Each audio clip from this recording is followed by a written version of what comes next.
Hello and welcome to Thrive Within. I'm your host, Marc, the life coach, educator, and someone who's passionate about helping you live more fully, honestly, and aligned with who you really are. This podcast is your space for real talk and focused coaching on things like confidence, purpose, boundaries, self-doubt, and personal growth. So whether you're on a walk, taking a break, or just giving your brain a moment to breathe, I am so glad you're here. Let's get into it. Today's topic of conversation is why self-trust matters. In the last episode, we talked about finding peace in the everyday. Those quiet moments that ground you when everything around you just feels busy. But there's another kind of peace, a deeper one. It comes from inside. It's trusting yourself. Think about how many decisions you make every single day. What you say, what you choose, who you let in, how you spend your time. When that trust is shaky, even the smallest choices can feel overwhelming.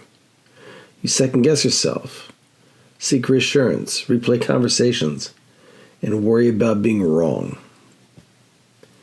But when you rebuild trust within yourself, something shifts. The world doesn't get quieter, you get clearer. And clarity is a quiet kind of power. So how do we lose trust within ourselves? Well, most of us don't lose trust overnight. It happens slowly.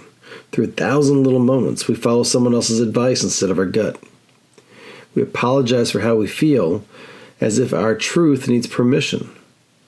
And we silence our instincts because we're afraid to rock the boat. And over time, those small betrayals, they pile up. And we start to believe that we can't trust ourselves. But here's the truth. Self-trust isn't gone. It's just buried under other people's expectations and our own doubts. But it can be rebuilt, choice by choice, breath by breath.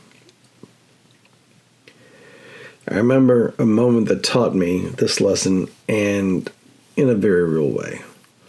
It wasn't a huge, dramatic life event, but it was just a decision I knew deep down inside I wasn't fully okay with.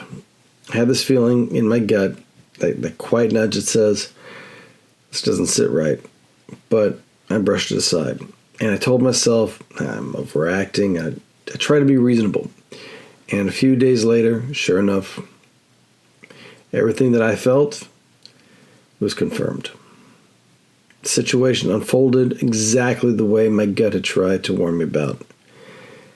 And the frustration I felt wasn't just about what happened. It was about me not listening to myself. And in that moment, I made myself a quiet promise. Next time, even if my voice shakes, I'm going to just trust what I know inside. And that experience didn't make me perfect at all, but it did make me committed. One of the simplest ways to begin rebuilding self-trust is to pause before reacting. I call this the gut check pause. And here's how it works. First thing is you stop. Before giving an answer or making a decision, even 5 seconds, just 5 seconds can make a difference. Then notice. Notice what your body's telling you. Is there tension? Is there ease? Is there resistance? Curiosity? All of this is information. And then name it. Name the feeling. This feels right. This feels wrong. This doesn't feel right inside. And then decide from alignment and not from fear. The point isn't to always be right. It is to start listening to your own signals again and letting them have a say. Here are a few questions to walk with this week. When was the last time I ignored my gut and later just wished I hadn't?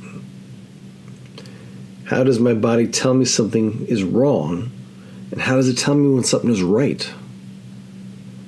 Where in my life am I outsourcing my decisions to other people? You don't have to fix everything today. You just have to start noticing the patterns, because awareness is where the foundation of trust begins. One of the biggest myths about self-trust is that it has to come back all at once. That you'll suddenly have this deep, unshakable certainty about everything. That doesn't work that way. Trust doesn't grow in leaps, it grows in layers. And every time you honor a boundary, you rebuild trust. Every time you choose your own timing, your own path, your own truth, another layer forms, and those layers stack into a solid foundation. And it's not about being loud, it's about being rooted. Over time, your own voice begins to stop whispering doubt and start being the compass you follow. Here's something very simple that you can try. Pick one small decision that normally you'd second guess. It could be something as ordinary as how you spend your evening, what invitation you accept, or how you respond to a text. And instead of asking someone else, hey, what do you think? Pause. Breathe. And listen to that quiet nudge. And then follow it. It's not about the size of the choice, it's about the signal you send to yourself. The I trust me. Thank you for joining me today. Learning to trust yourself again isn't about making mistakes, it's about honoring the quiet voice that's been waiting for you to listen. And when you do, peace follows. Not because the world slows down, but because your confidence grows. And if this episode resonated with you, I'd love for you to follow the show, share with a friend, or leave a kind review. It helps more people find these conversations. And if you're ready to go deeper, you can check out my books or learn more about coaching with me at guidedpathcoaching.crd.co. Trust yourself. You know more than you think.